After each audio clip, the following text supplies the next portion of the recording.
nakuha na naman akong tip na bagong operasyon ni Badong. Saan mo ba nakukuha yung mga tip na yan? Basta mayroon daw warehouse na malapit sa bayan. Ingatan niyo yung mga yan, ha? Pag may nangyari dyan, hindi kayo sa akin.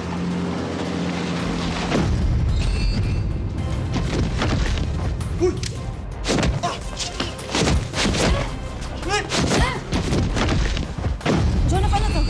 Illegal na droga? Sigurado ako hindi magagawa ni Badong to mag-isa. Tama nga hinala ko, Amy. Malaking sindikato yung bossing na kasama ni Badong. Tatawag ko to sa pulis. Ha? Sino may gawa nito? Dalawang tao ka, no? Takatakip ang mukha. Umalis na tayo rito. Paparating na yung mga pulis. Itigin mo to. Ano? Saan ka pupunta? Basta, mauna na kayo!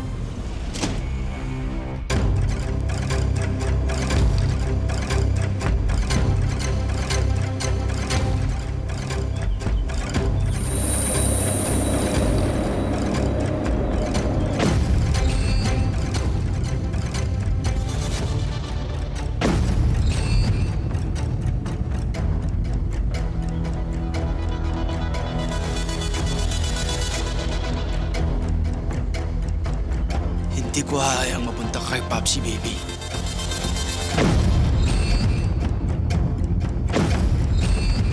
Ako ang dapat manahil sa'yo. Kayong dalawa ng Jonath na yan ang magbabayad.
What is this?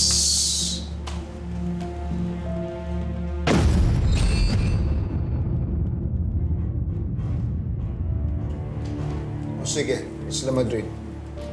Ganito po ang gagawin namin. Pag-aaralan namin ng mabuti itong pinadala niyo. Ano? Bakit pa, sir? Hindi ba malinaw na si Jonah ang kasama ni Amy? Let me put it this way. Teorya lang ito sa lahat, sa ngayon. The best I can do, papuntahin ng mga tao ko doon sa Escondo para imbestigahan ito na mas mabuti. Pero alam niyo kung nasaan si Jonah ngayon? Ma'am Beth, yun na nga ako, sa Escondo niyo po nakita tong mga to. Pero ang alam namin, si Jonath nasa probinsya nila Lola Medin, nagpapahinga. At ma'am, bali po sa pagkakaalam ko, may inaasikaso po siyang papeles doon. Tungkol po dun sa lupang naiwan sa kanya na namatay niyang tatay. Si Sir Eman. Pero sir, hindi niyo madedenay na kotse yan ni Jonath, di ba? Like I said, paiimbestigahan ko na mas masusi itong bagay na ito. Ngayon, the moment magkaroon kami ng kahit anong information, verifying kung ano man itong nandito, we will let you know. Is that fair enough, Miss La Madrid? Miss Paraiso?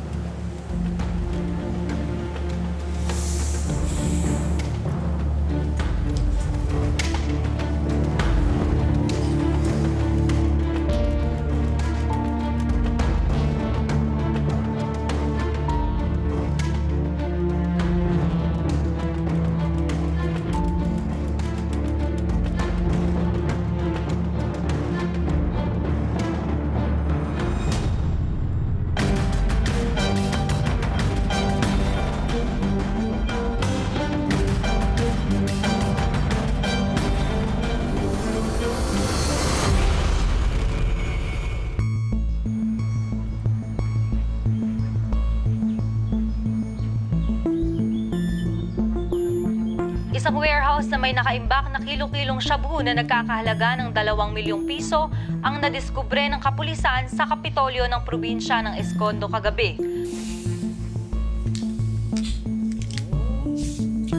Nasaan si Kano? Ha? Hindi nyo pa rin makontak? Hindi. Chief, baka nagawal na yun. Natakot sa inyo.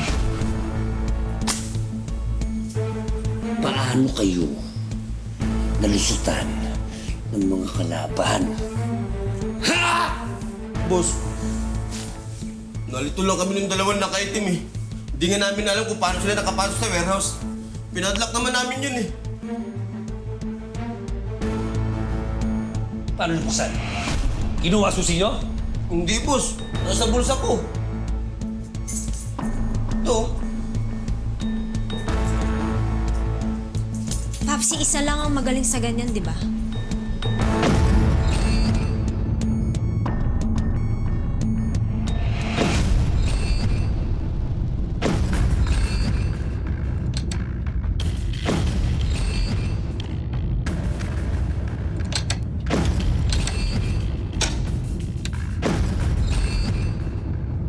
Ilan na lang ba ang buhay ng baby na yan?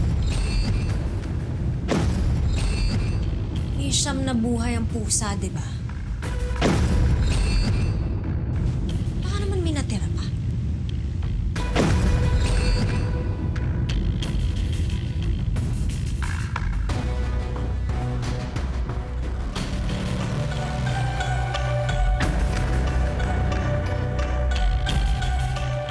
Humanda ka, baby.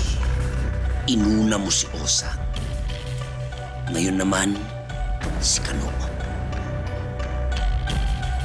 Kung totoong buhay ka pa, gagawin kong impyerno ang buhay mo bago kita patayin ng paulit-ulit.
Saan ka galing? Kumuha lang ako ng bitag para sa baboy ram. Ba't ka pa nagpapakahirap? Napakadali naman bumili ng karne sa bayan. Ayaw niyo huno, Naling Osang. Nandito na rin tayo. Bakit hindi natin subukan kumain ng baboy ram? Alam mo ba kung gaano kahirap magkatay ng baboy ramo? Ako na akong bahala. Basta, Jonaf, mag-iingat ka. Baka mamaya ikaw ang mahuli sa ginagawa mong bitag. Hindi mangyayari.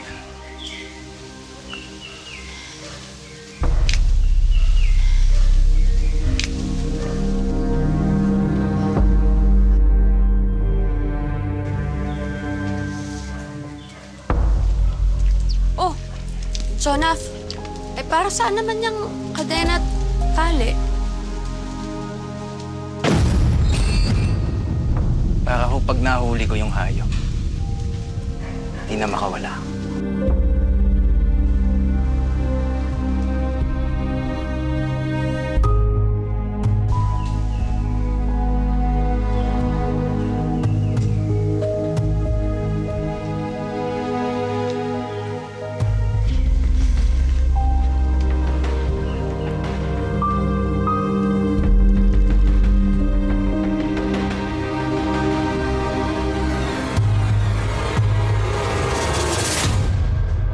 Sino nag-utos sa'yong patayin si Diana Madrid? Mamamatay ka na nga, yan pa yung tinatanong mo. Eh, gago ka pala eh! Kaya dapat kang mamatay ka tulad ng tatay mo! Gulat ka? Oo. Ako ang pumatay sa tatay mo. Sabi ko sa'yo, di ba? Hindi niyo ako mahuhuli ng buhay.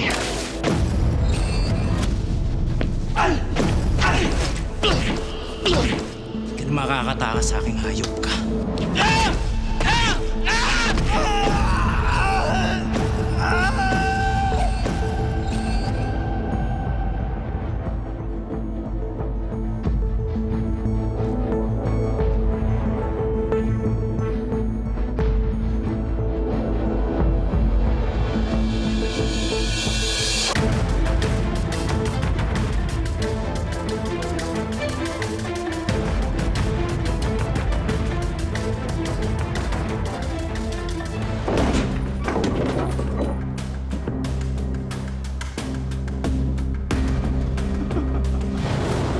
Yan lang yung dala mo? Ha? Ano, pulis? Papatayin mo ako, tas yan lang yung dala mo?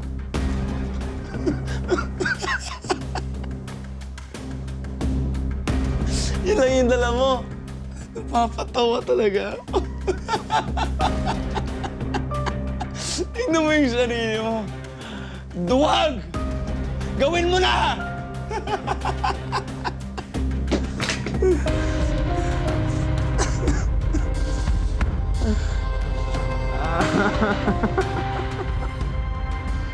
Yung sarili mong baril yan gagamitin mo. Galing pa ng pelikula, polis! Iputok mo na! Patayin mo na ako! Ano pang hinihintay mo? Tignan mo yung sarili mo.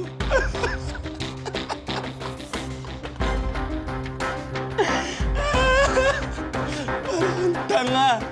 Ano pang hinihintay mo? Sige, patok mo! Patayin mo ako, polis!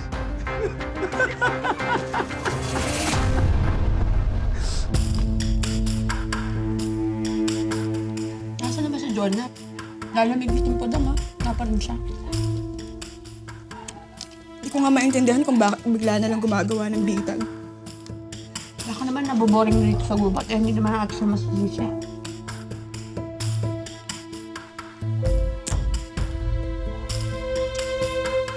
Hanapin ko lang siya.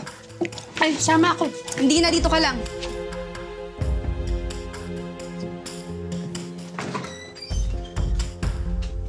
Ano nangyari sa'yo? Saan ka galing? Chinek ko lang yung bitag na ginawa ko kung may nahuli na. Jonah, bakit ba gustong-gusto mong makahuli ng babiro mo? May piyesta ba dito? Magpapalitsyon ba?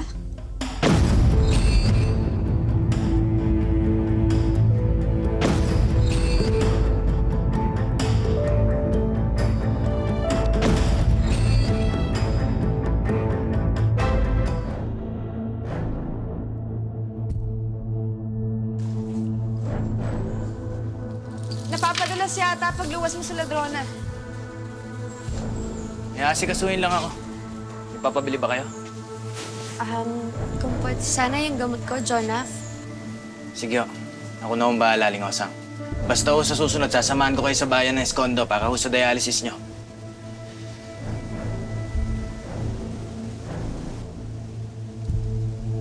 Salamat, Jonah.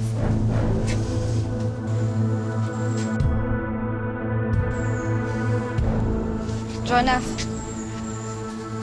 baka pwede pakitignan din sila Ate Diana at saka si Ate Beth.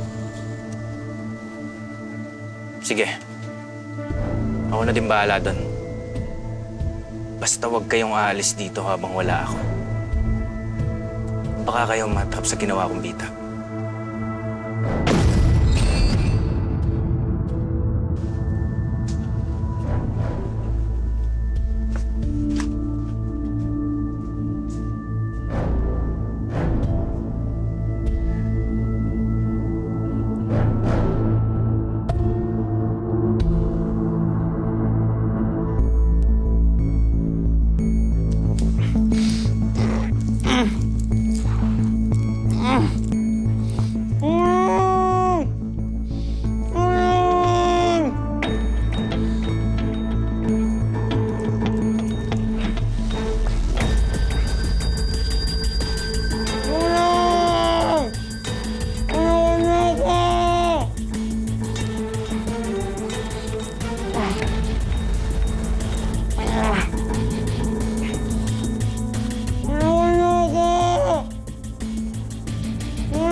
6 months to go at ready nang i-launch ang first joint project ng La Madrid at ng Grand Horizons.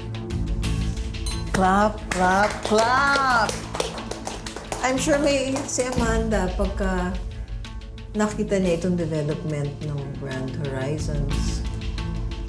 May issue nga lang po kami sa Head Interior Department. Unfortunately, hindi talaga ma-approve ng department namin yung furniture design specs na galing sa existing suppliers natin. Hindi siya bagay sa architectural design eh. Oh, anong problema doon? Eh di kumuha tayo ng bagong supplier ng furniture. Yeah, we're gonna scout furniture shops na pwedeng mag-deliver sa requirements natin. We got this.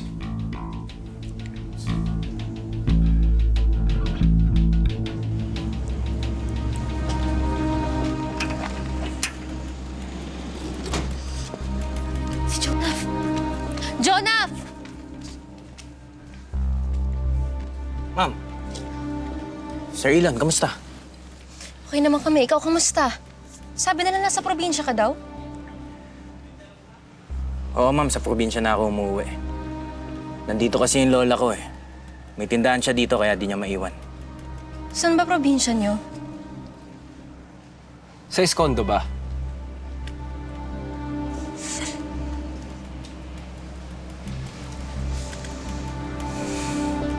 Jonaf, alam mo ba kung nasaan si Amy?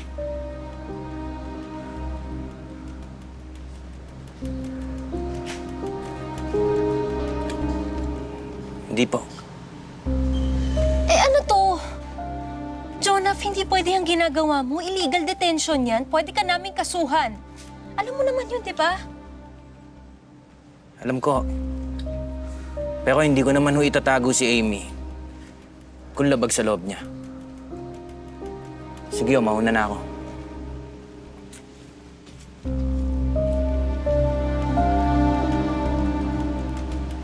Narinig mo naman yung sinabi niya, di ba?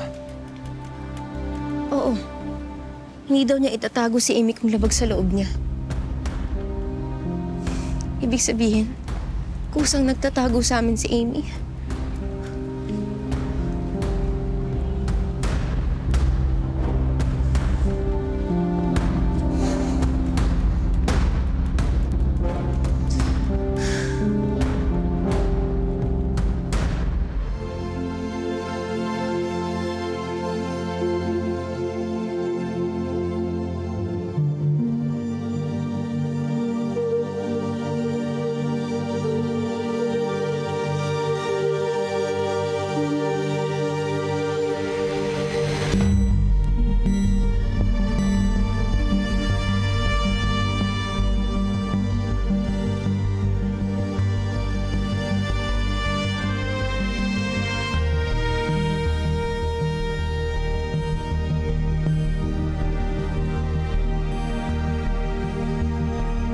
Bago mong negosyo, trabaho? Oo. Ako nagde-design ng mga yan.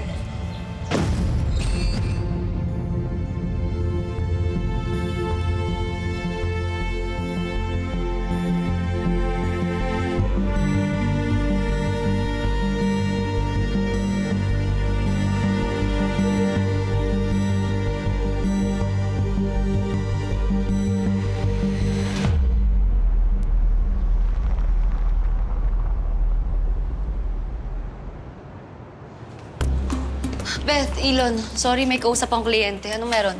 Ate po ka. Malakas ang kutob ko.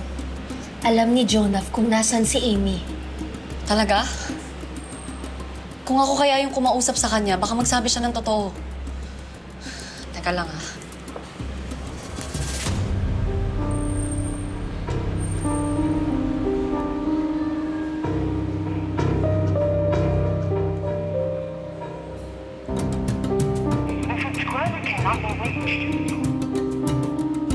Teka lang, isa pa.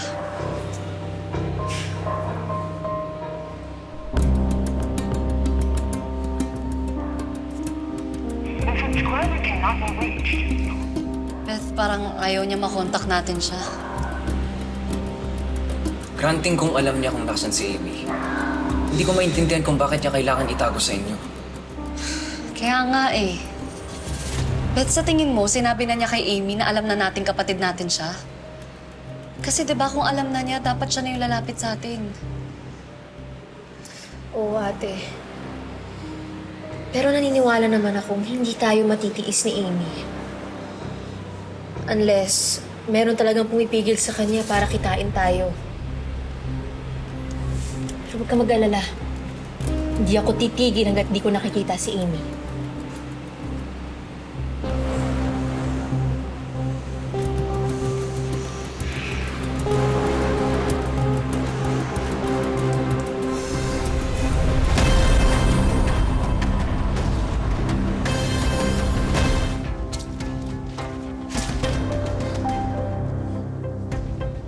Ngayon ka nung magsalita ka!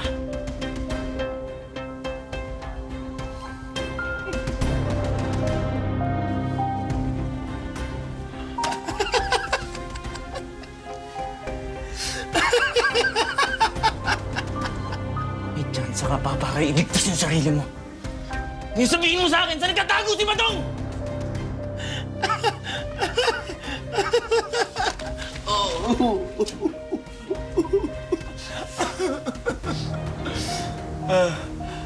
Ba't di mo na lang ako patayin? Ha? Di mo pa naaalala? Ako ang pumatay sa duwag mong tatay. Duwag! Ano magagawa mo? Pulis? Duwag! Ayun ka!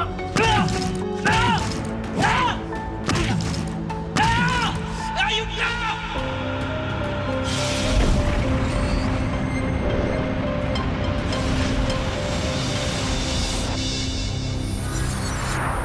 Amy, lahat ng tao nagbabago! Kaya ka ba umalis sa pagpupulis para malayo mong patayin si Kano? Gaganti tayo, babawi, pero hindi tayo papatay. Hindi tayo papatay. Ano yun? Ano yun? Yung pa-sweet smile mo, yung tinginan yun ni Vlad. Mamaya mahulog ka sa kanya. Gagamitin ko yung anak niya, Sinda, para paghigantihan siya. Diana, naglalaro ka sa apoy ha. Baka mapasok ka. Sa tingin ko, orti na lang, mahuhulog na siya sa patibong ko.